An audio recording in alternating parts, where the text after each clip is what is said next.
십니까? 네, 잘 들립니다, 교수님. 네, 그러면 화면 공유를 하겠습니다. 네, 잘 보입니다. 네,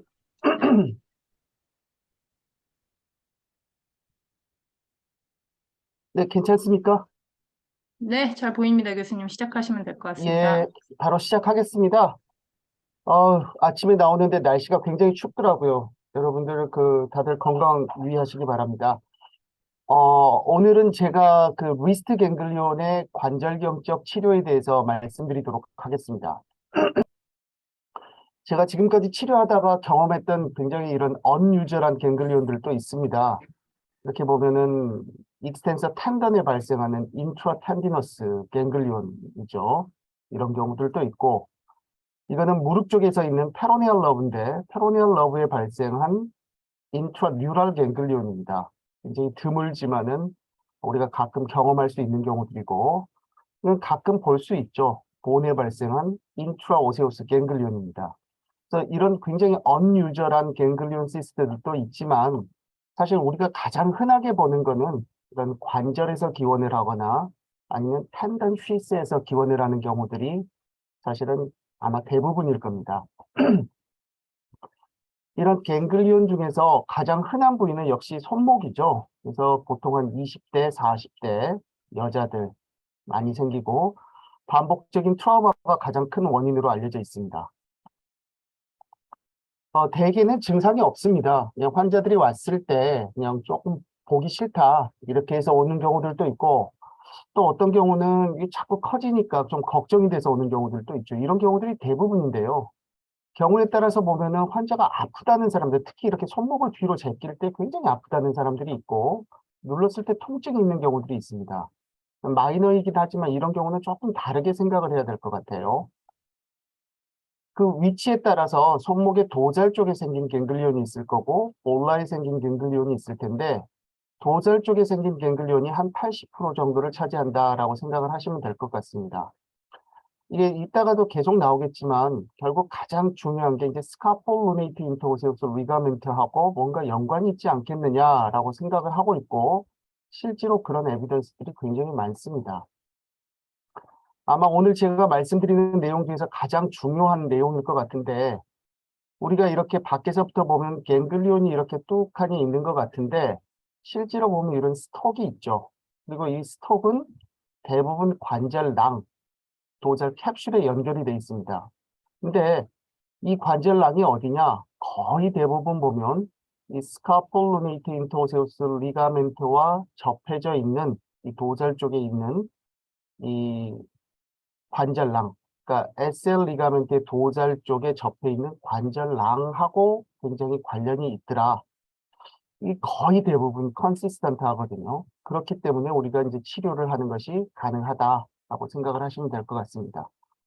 이렇게 보시면 스톡이 있는데 여기에 보면은 도잘 캡슐에 연결이 되어 있고 그 위치가 바로 이제 스카폴루네이트 인터오세우스 리가멘트 쪽이다. 이거를 꼭 반드시 기억을 해 두시기 바랍니다. 실제로 우리가 치료를 할 때 이렇게 들어가 보면 스콥에서 봤을 때 시노바이티스가 굉장히 심하거나 또 이 경우는 제가 이제 그 수술을 갱글리온 띄려고 들어가 봤는데 보니까 이렇게 SL 리가멘트가 터져 있는 경우들도 종종 우리가 관찰할 수가 있습니다. 손목에 생긴 갱글리온에서 대개는 통증이 없는데요. 이렇게 통증이 있는 경우들이 있습니다. 이게 왜 통증이 있는지 혹시 음속을 조금만 좀 부탁드릴까요? 보면 네, 아까 확인하겠습니다. 말씀드렸듯이 이 갱글리온 시스트가 생기는 위치가 컨시스턴트하기 때문에 되게 이런 모양인데 그 레디얼 사이드 쪽으로 ECRB라고 하는 텐던이 지나가고 그 울라 사이드 쪽으로 EDC 텐던이 지나가게 됩니다. 근데 그 네 번째 컴파트 바로 밑으로 지나가는 게 바로 PIN의 터미널 브랜치죠. 그래서 이런 매스가 커지게 되면 이 PIN을 터미널 브랜치를 자극할 수가 있는데 이런 게 하나의 그 통증의 원인이 되지 않을까라고 생각하고 있습니다. 실제로 이 메스가 이런 너브를 압박할 수 있는 조건들, 이게 좀 그 손목을 특히 이제 뒤로 익스텐전을 하거나 아니면은 환자들이 이제 손을 짚고 일어난다고 되게 얘기를 하죠. 이럴 때 통증이 굉장히 좀 심해지는 양상을 보일 수 있는데 이런 것들이 바로 이런 미케니컬 코즈를 뒷받침하는 근거가 아닌가 싶습니다. 실제로 매스의 사이즈하고는 크게 상관은 없는 것 같습니다. 자, 다음으로는 이제 볼라사이드 갱글리온인데요. 볼라사이드 갱글리온은 한 20%의 리스트 갱글리온을 차지하고, 그렇지만은 위치가 상당히 조금 다릅니다. 기원하는 위치들이. 나중에 다시 말씀드리겠습니다. 그 위치에 따라 가지고 볼로 레디알 사이드와 볼로 얼러 사이드로 나눠볼 수 있겠는데, 대부분이 이 볼로 레디알 사이드죠. 조심해야 될 게 레디알 아테리하고 굉장히 밀접하게 관련이 있습니다. 잘 구별이 안 되는 경우들도 있고, 우리가 자칫 조금 소홀하면 이 오픈해가지고 수술하다가도 레디알 아테리 다치는 경우도 꽤 있거든요. 그래서 굉장히 그걸 조심을 해야 되겠다. 그 다음에 볼로 올라 사이드 쪽에 생긴 거는, 그렇죠. 이게 위치상 보면은 얼라너브하고 굉장히 밀접해 있기 때문에 여기 생긴 갱글리온이 그 게이언스 캐널 신드롬의 하나의 원인이 되는 경우들이 있을 수 있습니다. 대부분은 치료를 할 때 처음부터 수술을 고려하지는 않죠. 뭐 아스피레이션을 한다든지 업저베이션을 한다든지 뭐 저절로 없어지는 경우도 있을 수가 있으니까, 특히나 이 코스메틱한 이유만으로 수술을 하는 경우는 거의 없습니다. 다만 이제 환자들이 수술을 결정을 할 때 가장 큰 이유는 이제 아파서 그러는 거죠. 그래서 몇 번 아스피레이션을 했음에도 불구하고 계속 아프다. 또는 이런 너브를 컴프레션 한다든지 이런 펑셔널 리스트릭션이 있을 때 우리가 수술을 고려를 해볼 수 있겠습니다. 공식적으로 지금까지 계속 시행이 됐고, 지금도 골드 스탠다드인 게 결국은 이제 오픈 익스전이죠. 오픈에서 익스전 할 때는 밖에서부터 들어가기 때문에 이 갱글리온 시스트를 제거를 하고 그 밑에 있는 스톡 그리고 같이 붙어 있는 조인트 캡슐을 같이 절제를 해주는 것이 가장 중요하고, 이때 이 메스만 이 시스트만 제거를 하고 나머지를 남겨놓게 되면은 이 리커런스 할 수 있는 찬스가 굉장히 높아지기 때문에 이런 것들을 스톡 그리고 조인트 캡슐을 같이 절제를 해주는 것을 굉장히 중요하게 생각해야 될 것 같습니다. 되게 수술하고 났을 때 이제 리커할 수 있는 케이스가 한 10에서 30% 정도. 이거 꼭 좀 잘 알아두셔야 되고요. 특히 도잘 리스트 갱글리온 수술하고 나면 플렉션이 좀 적게 되는 경우들이 있습니다. 그래서 비교적 좀 빨리 레인지 오브 모션을 시키는 것이 좋을 것 같습니다. 사실 우리가 그 갱글리온은 인트라아티큘라 패톨로지가 아니죠. 밖에 생겨 있는 거기 때문에 아니, 이거를 어떻게 스코프로 치료를 해? 이렇게 생각하는 경우들이 꽤 많이 있을 것 같습니다. 실제로도 그렇게 생각을 했고요. 이분이 그 미국 필라델피아에 있는 그 리 오스터만 선생님인데, 한 가지 좀 재밌는 일화가 있습니다.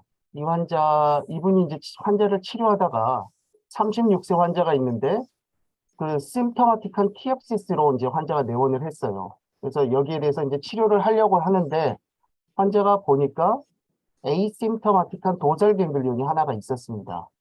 근데 이 환자가 이 TFCC 수술을 할 때 이 갱글리온도 혹시 좀 그 스코프로 좀 흉터 안 남고 좀 제거를 해줄 수 있느냐라고 부탁을 했는데, 이분이 처음에는 이제 그거는 어려울 것 같다라고 얘기를 했답니다.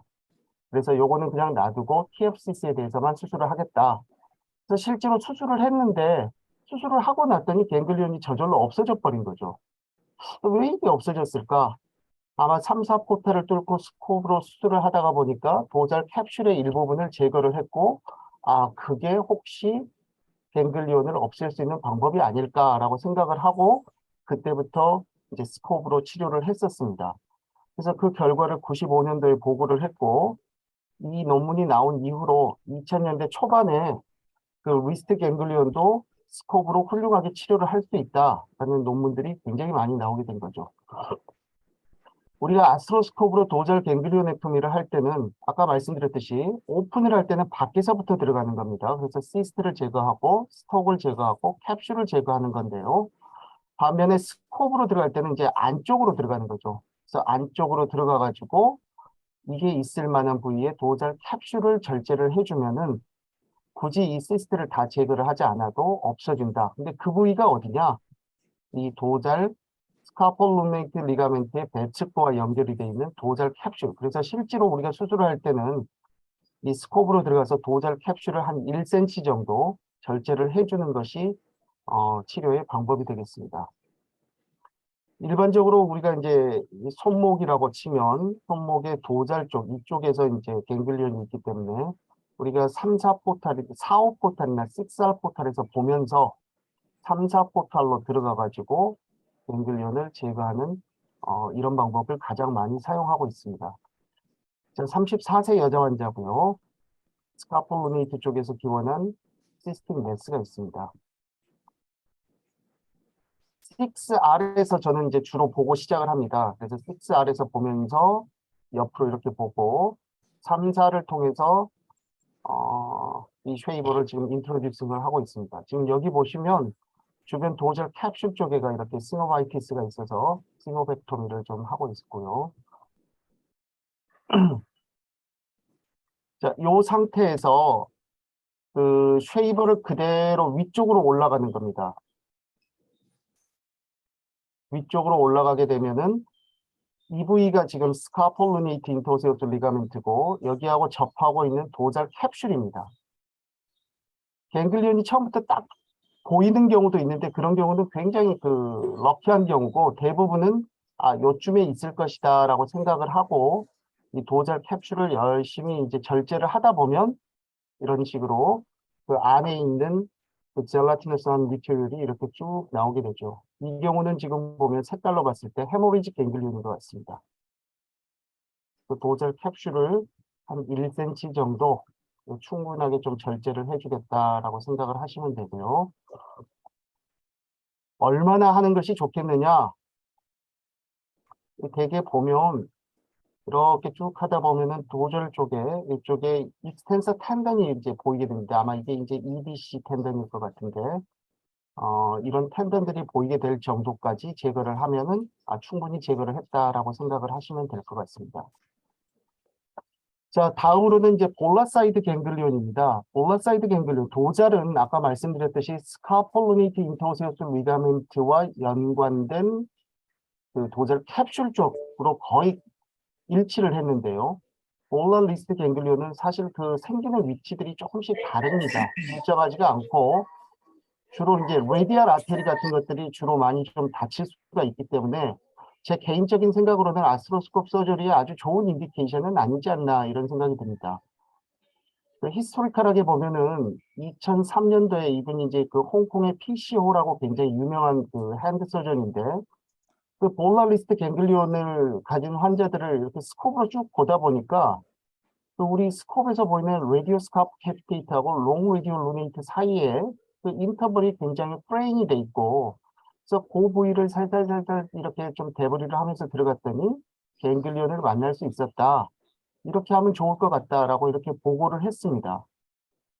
우리가 이제 리스트 스코프 할 때 제일 먼저 보는 뷰죠. 이게 3, 4 포탈로 들어가서 딱 보면 보이는 뷰인데 라디얼 사이드에 라디오 스카프 캐피테이트 그리고 그 바로 옆에 롱 라디오 루네이트 리가멘트가 있는데 이 사이에 술쿠스를 통해서 인트로듀싱을 하게 되면은 그 옆에 바로 이제 우리가 갱글리온을 찾을 수가 있습니다. 우리 퀴즈의 두 번째 문제의 정답이 되겠습니다. 그래서 볼러 사이드 갱글리온이 있을 때 주로 이제 3, 4로 보면서 1, 2로 들어가 가지고 작업을 하는 것이 가장 보편적인 방법이 되겠습니다.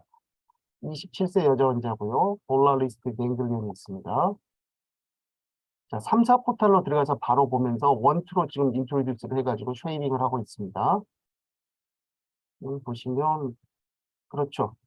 여러분들 보시기에 지금 오른쪽에 있는 게 롱 라디오 루멘트고 왼편에 있는 게 라디오 스카프 캐피테이트 리가멘트입니다. 요 사이로 들어가서 프레임을 하면서 보면 이때 정말 조심해야 될 게 라디알 아테리를 상당히 위험합니다. 다치기가 쉽고 그렇기 때문에 조심해야 되고 이렇게 이제 갱글리온이 나오면 이거를 뭐 하나도 남김없이 다 제거하겠다 이렇게 생각하시지 마시고요. 일단 그 시스트 월을 터트리고 내용물을 일정 부분만 좀 제거를 하고 끝내야지 너무 이걸 과도하게 컴플리트하게 제거를 하려다 보면은 레디알 아테리를 다치는 경우들이 있습니다. 이렇게 이제 해피하게 끝난 경우도 있지만 이런 경우 한번 보시겠습니까? 이건 이제 고려대학교 최인철 교수님 케이스인데요. 인터벌로 들어가서 보니까 갱글리온 있다 생각하시고 하는데 갑자기 퍽 터졌습니다.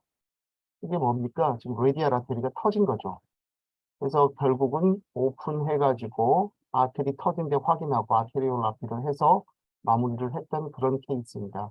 그래서 레디알 아테리 인jury, 볼라 갱글리온을 치료할 때는 정말 조심해야 된다라는 거 잘 기억해 두시고요. 다음으로는 조금 좀 다른 케이스입니다. 여기 보시면 이분은 손목을 뒤로 꺾을 때 정말 심하게 아파하십니다. 이렇게. 아, 아, 아, 아. 엑스레이에서 스카포이드와 루네이트의 시스틱 체인지가 있고 MR을 보면 오리진은 스카포이드인 것 같습니다. 스카포이드에 생긴 인트라오세우스 갱글리온이 본을 뚫고 밖으로 나와서 소프트 티슈까지 익스텐전이 되어 있는 거고 메스의 위치는 주로 올라 사이드인 것 같습니다. 사실 이런 경우에 있어서 우리가 오픈해가지고 시스트 제거하고 필요하면 큐레티제하고 본그라프트하고 뭐 이렇게도 할 수 있겠지만 굉장히 어렵죠. 또 위치상으로도 굉장히 접근하기가 어렵습니다. 깊고. 그래서 저는 이제 스코프로 먼저 좀 진행을 했고 여기 스카폴리니트 리가멘트 쪽이 굉장히 많이 지금 이제 시노바이티스가 있고 이 본에서 터져 나와서 소프트 티슈로 나온 갱글리온을 쉽게 찾을 수가 있었습니다. 지금 요게 이제 그 RSC 롱레디오는 볼라 사이드였다면 요리 들어가면 되고요. 지금 여기 갱글리온이 있어서 저는 일단 갱글리온 익시전을 스코프로 하고 환자하고 이제 그 심텀이 좀 어떻게 변하는지를 보자 이렇게 얘기를 하고 수술을 했었었는데 어, 아무튼 이쪽에서 이제 갱글리온을 절제를 하고 볼라 사이드 캡슐을 일정 부분 제거를 하고 수술을 마쳤습니다. 어, 환자는 다행히 심텀이 거의 드라마틱하게 좋아져가지고 더 이상 추가적인 치료 없이 수술을 마칠 수가 있었습니다. 되게 스코프로 수술을 하면 오픈한 것보다 훨씬 더 잘 재발하지 않겠느냐. 천만에 거의 리커런스 레이트는 거의 비슷한 것 같습니다. 일반적으로 지금까지 알려진 그 문헌들을 보면 스코프와 오픈 서저리를 봤을 때 리커런스 레이트, 그다음에 수술 후에 잔존하는 페인 거의 비슷한 걸로 알려져 있고요. 오히려 이제 스카라든지 또는 이런 재발을 했을 때 리비전을 할 수 있는 찬스는 스코프이 훨씬 더 유리하지 않나 이렇게 생각이 됩니다. 마지막으로 얘는 이제 어큐트 갱글리온이라고 하는 건데 얘는 또 조금 다르게 생각을 해야 될 것 같아요. 앞에 지금까지 말씀드렸던 내용들은 되게 환자들의 메인 쉽 컴플레인이 메스입니다. 뭐가 생겼다라고 해서 오는데 이런 어플트 말 그대로 잘 안 만져집니다. 겉에서도 잘 안 보이고 이게 뭐가 혹이 있나 싶을 정도로. 근데 환자들이 손목이 아프다. 특히 손목을 익스텐션 할 때 굉장히 심한 통증을 가지고서 내원을 합니다.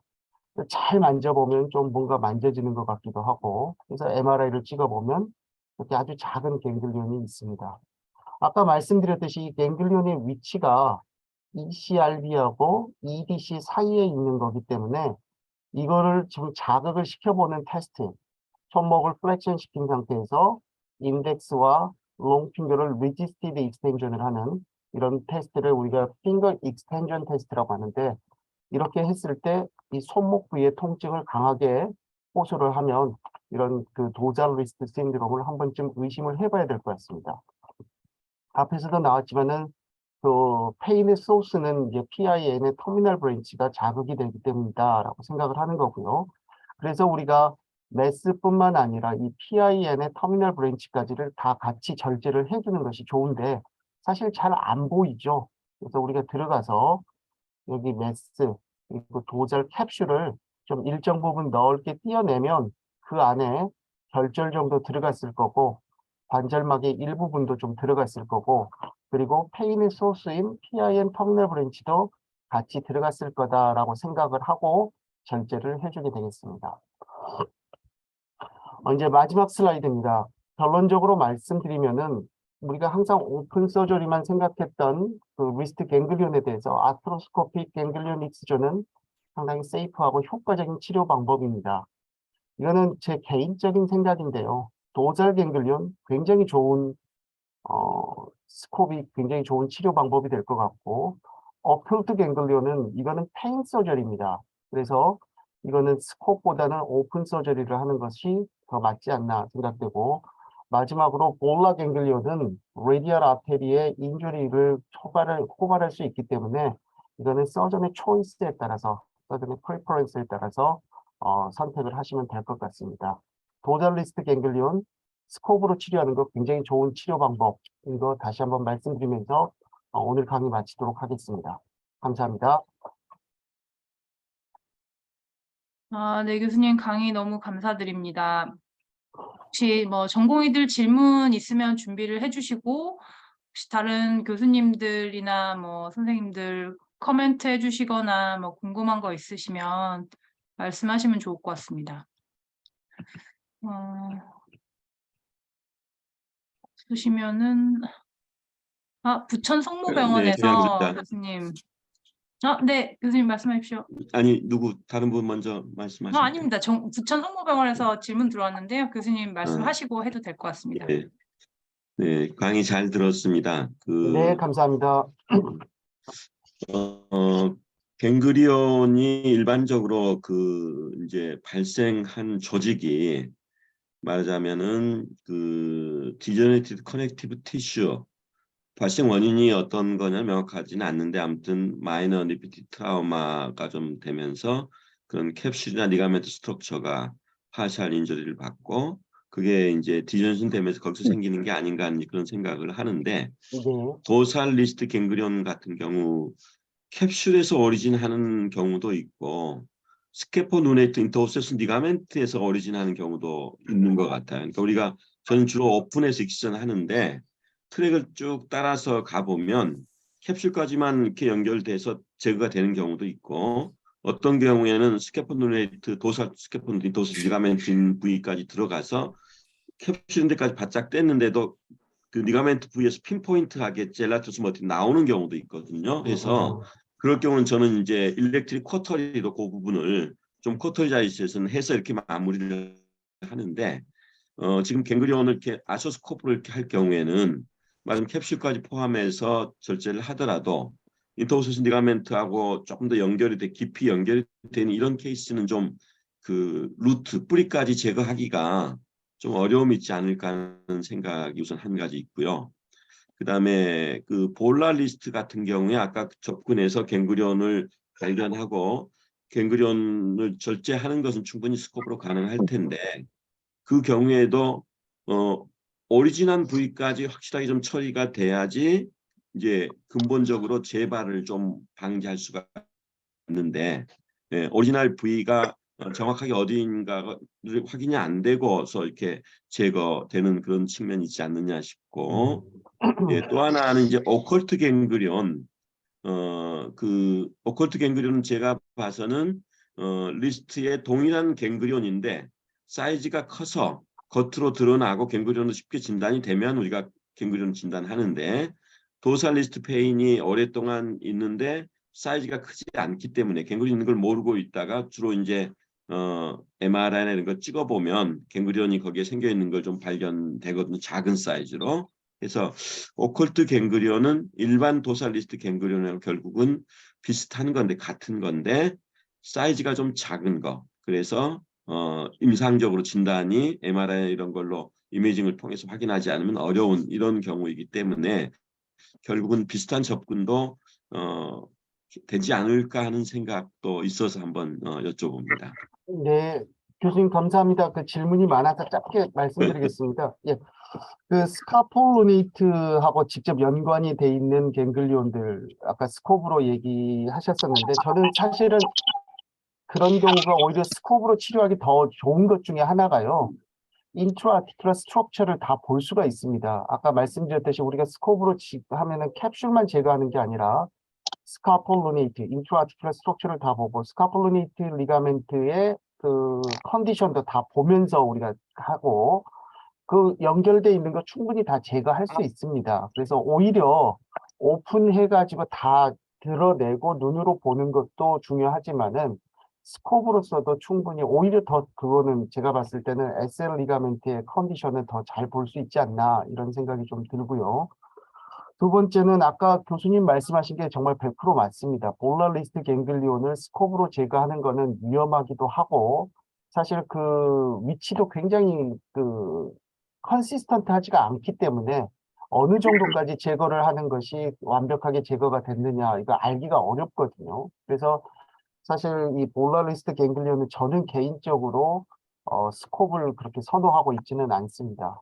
그다음에 세 번째는 어클트 갱글리온은 뭐 거의 기전이나 이런 것들은 다 비슷하고 아까 말씀하셨듯이 사이즈는 굉장히 작기 때문에 우리가 잘 인지를 못하기 때문에 어클트 갱글리온이라는 명칭이 붙었는데 약간의 조금 저는 개인적으로 다르게 생각하는 것 중에 하나가 칩 컴플레인이 굉장히 다릅니다. 대개 보면은 한 20대, 30대 젊은 친구들, 운동 좋아하는 친구들이 이렇게 손목이 아프다고 오는데 특징적으로 손을 뒤로 꺾을 때 굉장히 많이 아파하고요.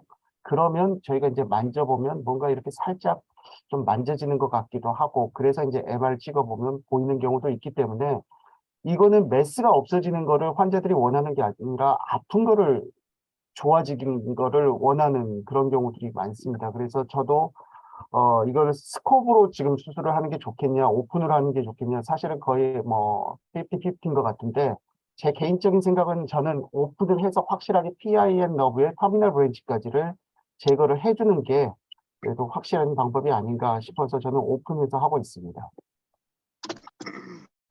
네, 교수님 전공의 질문이 두 개가 들어왔는데요. 네, 하나는 부천성모병원 박천진 선생입니다. 수술 중 레디얼 아터리 손상 등 구조물을 확인하기 위해서 관절경으로 초음파 검사가 가능한지 궁금하다고 물어봐가지고요.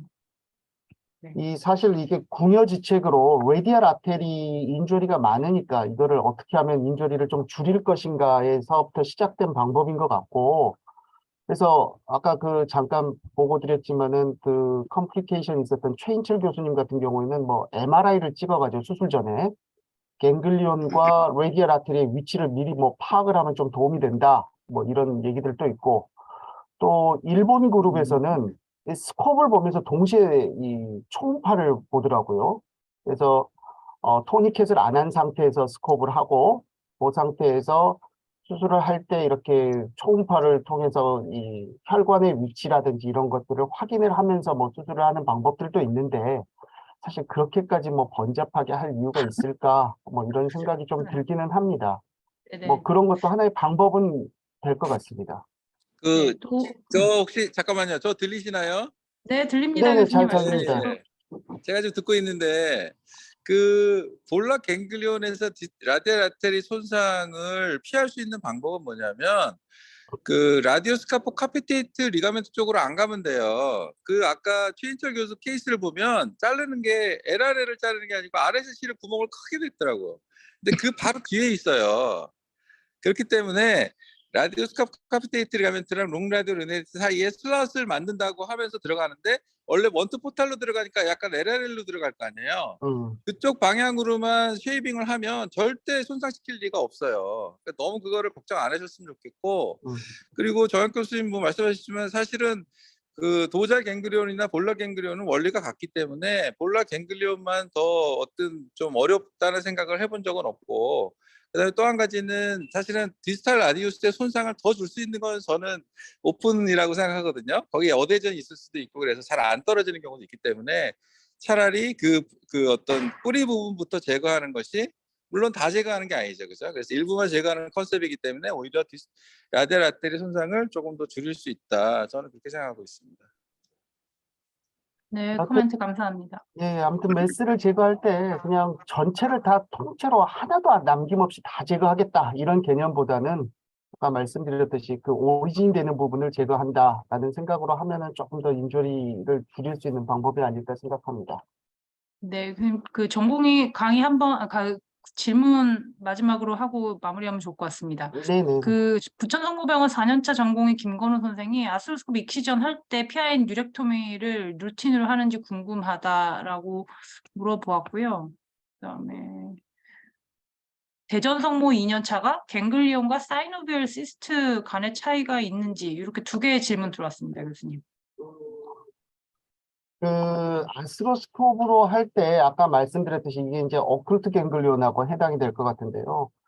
그 사실 우리가 오픈을 해가지고도 이 손목 부분에서 터미널 브랜치, PIN의 터미널 브랜치가 이거다라고 생각하고 그거를 이렇게 싹 제거하는 게 아니거든요.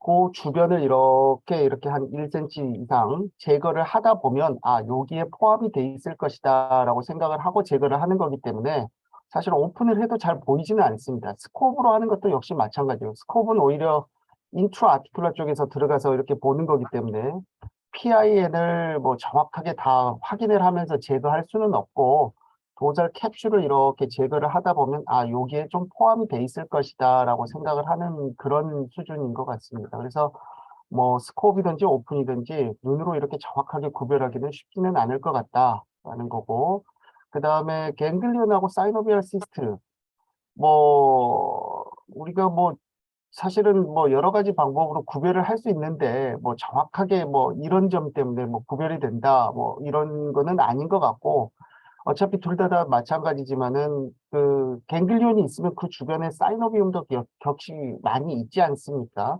그래서 그런 거를 구별한다기보다는 이제 요게 어떤 그 증상을 일으키느냐 이런 것이 훨씬 더 중요하지 않을까 싶습니다. 네, 교수님 답변 감사드립니다. 이제 30분 넘고 시간이 다 되어서요. 오늘 목요 집담회는 여기서 마무리하도록 하겠습니다. 오늘도 추운데 좋은 하루 되시기 바랍니다. 참여해주신 모든 분들 감사합니다. 주인 교수님도 감사드립니다. 네. 네, 수고하셨어요. 네, 감사합니다. 수고하셨습니다. 네, 감사합니다.